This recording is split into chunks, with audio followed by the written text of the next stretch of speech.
So we're just going to take a moment to talk about cue identification with respect to the patient. So one of the things that I've talked about before is that the patient is the end user. So all of my technical skills, all of my abilities are really aimed at taking care of the patient, aimed at patient outcome, aimed at changing some scale for the patient, whether it's a subjective scale, an objective scale. It's really aimed at the patient. One of the best ways for us to do this is to be able to appropriately identify cues that let us know if we are doing something that's positive for the patient or doing something that's negative for the patient.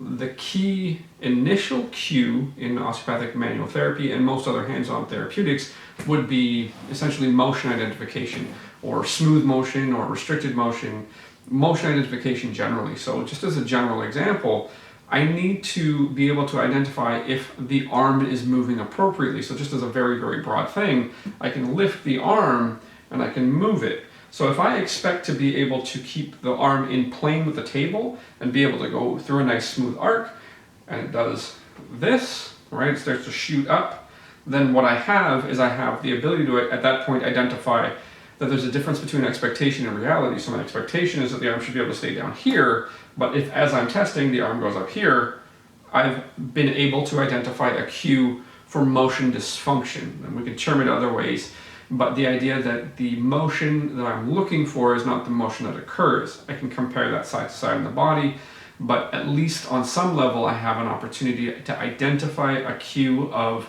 motion that is not what is expected.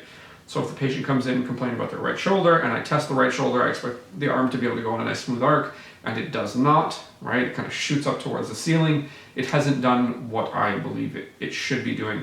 The one thing to consider, in these videos I use a wide pillow. Sometimes when the arm hits the pillow or comes close to the pillow, it's going to shoot up because it's running into the pillow. So you have to be able to differentiate between those things. So you need to know what the cue you're looking for is, or what the normal you're looking for is, and the things that can get in the way of it. So in this particular situation, my pillow can get in the way of it, but the reason it's a soft pillow is because I can kind of push through and it will deform.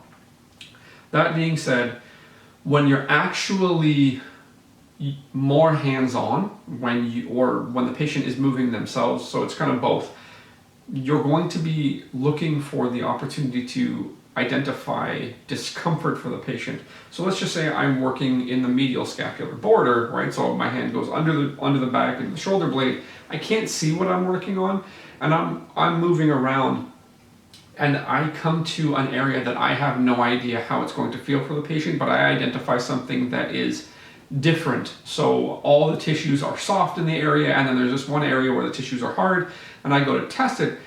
What we'll sometimes get are things that would be visual cues, right? So the patient will be able to give us a visual cue. So I would push in and the patient, right, would kind of twitch, move. That visual cue on the face gives us some idea, right, that there's a problem. So we've identified a place where there's tenderness. I could be in the same area and the patient, it may not be enough pain for the patient to kind of startle or make a face, but they may give us an auditory cue. So I can push in and you might hear like a grunt like that.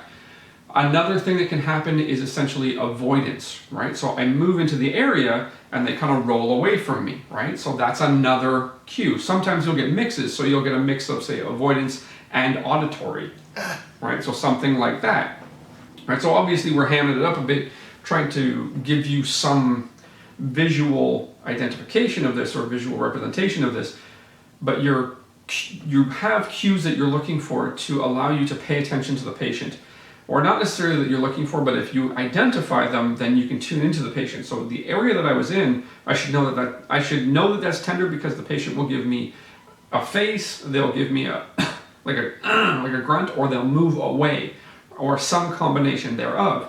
Those are cues that what I'm doing is not going to be well accepted by the patient, and I should consider either working slightly away from that area or very gently in that area. So that pain cue, right? I'm working on something and I'm going to go to the direct barrier, so I'm going to go into the barrier restriction or the motion restriction, and there's pain. That gives me a signal that I should go indirect, so I should go to the ease, I should soften everything.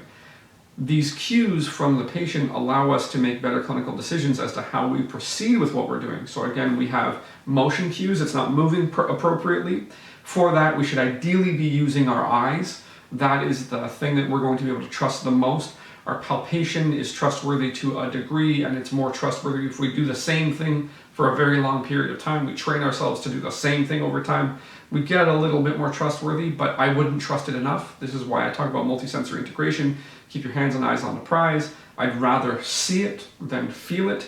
If I feel something that feels strange compared to its surroundings, and the patient is in pain, and they give me a visual cue, right? So they kind of squish their face, they make a face, they give me an auditory cue, they make a noise of pain, or they pull away.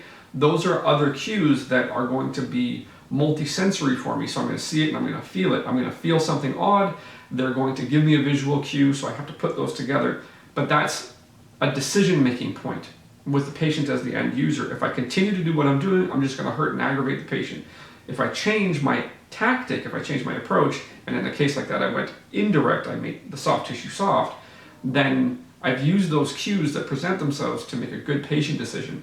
So again, we're just giving you an opportunity to see some cues, get some opportunity to see this, and then help you understand how to make decisions as a result of it. So again, you have your visual cue, it's not moving the way it's supposed to. You have your pain cue from the patient, right? They make a face, they make a noise, or you have an avoidance cue, right? So it could be pain and avoidance. You poke them somewhere or you move somewhere and they roll away. So those are the things that we start to put together as far as identifying cues that tell us something isn't moving as it should or something is painful.